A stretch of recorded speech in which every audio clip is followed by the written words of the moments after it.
आईला संसारामध्ये वेगवेगळे पात्र करावं लागतात. आई दुधावरची साय, आई लंगड्याचा पाय, आई वासराची गाय.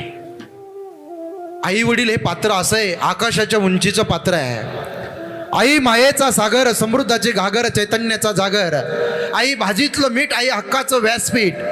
आई ती आई असते, नसते सांभाळणारी दाई. असल्यावर कळत नाही, नसल्यावर मिळत नाही. त्या आईचं, इथं बसलेल्या आईचं वर्णन माझ्या एका जिभेनं साहेब होणार नाही.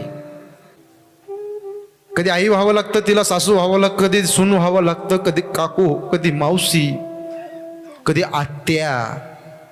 वेगवेगळे पात्र रंगावं लागतात. आणि पुरुष मंडळी, तुम्हाला सुद्धा संसारामध्ये वेगवेगळे पात्र रंगावं लागतात. कधी आजोबा व्हावं लागतं नातवाचा, कधी बाप व्हावं लागतं, कधी काका, कधी मामा, कधी चुलता. वेगवेगळ्या भूमिकेने संसारामध्ये रंगावं लागतं.